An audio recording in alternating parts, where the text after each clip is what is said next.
Bonjour, bonsoir. Aujourd'hui, nous allons voir une petite vidéo sur l'entretien des coils de nos atomiseurs. Trois techniques différentes seront utilisées et expliquées au moment où elles seront pratiquées. Je ne sais pas encore si je travaille avec des visuels photos ou autres, étant donné que on travaille sur du tout petit et la netteté, la mise au point d'une caméra, ce n'est pas toujours évidente. Dans un premier temps, nous verrons une technique par entretien simple, bel ultrason. Ensuite, un dry burn.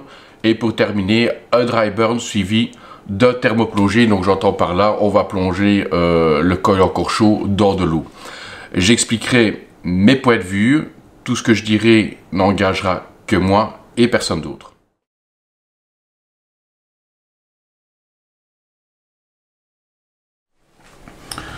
Donc, première technique utilisée pour le nettoyage via le bel ultrason. Je prends 100 ml d'eau chaude. Hop.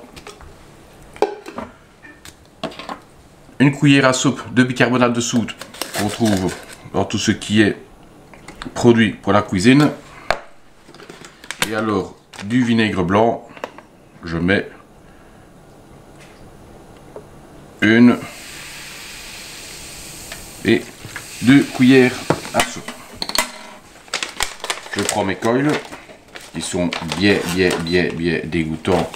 Je ne sais pas si vous allez les voir comme ça. Non, on le verra mieux sur les photos de toute façon. Je les plonge dedans, je referme et j'appuie sur le bouton power. Nous allons déjà voir ce que ça donne après un cycle. Peut-être faire un deuxième, un troisième.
Nous avons donc vu trois types d'entretien de coils, trois façons d'entretenir ces coils. Le bel ultrason, personnellement, je m'en servirais pour parfaire un entretien, histoire d'éliminer tous les dépôts qui auraient pu se décoller lors des dry burns notamment et qui pourraient rester à l'intérieur des spires, parce que s'en servir comme seul et unique moyen d'entretien, on est parti pour quelques cycles, ce n'est pas gagné. Le dry burn simple, oui, c'est ce qui marche le mieux pour moi, la petite brossette métallique, impec, rien à redire.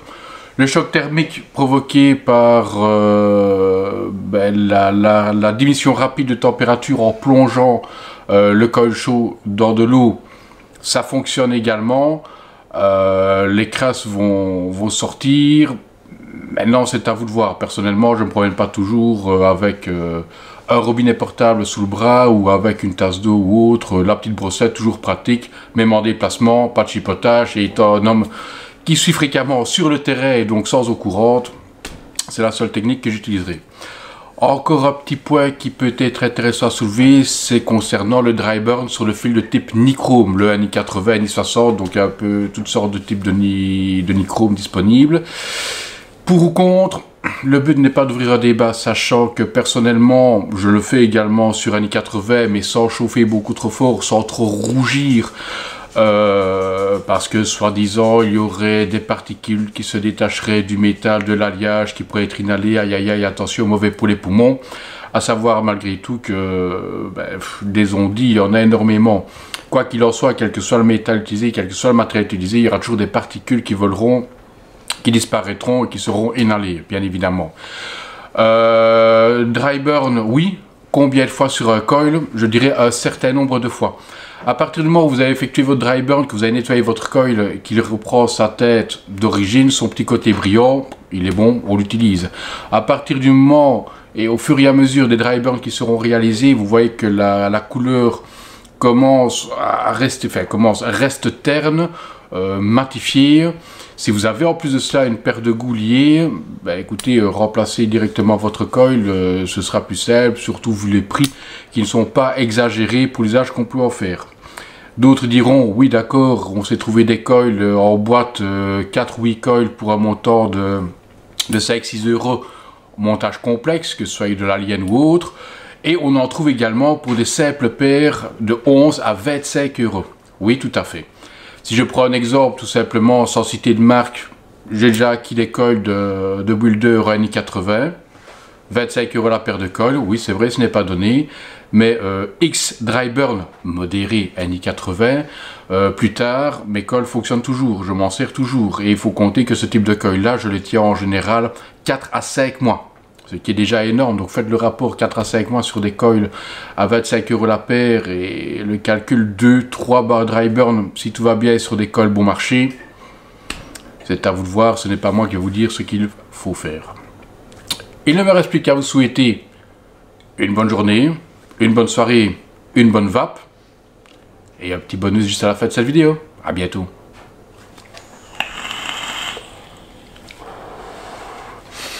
Sinon, évidemment, il reste une petite technique bonus pour l'entretien des coils.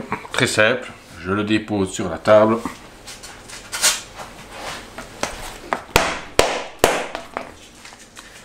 Et je reprends à nouveau.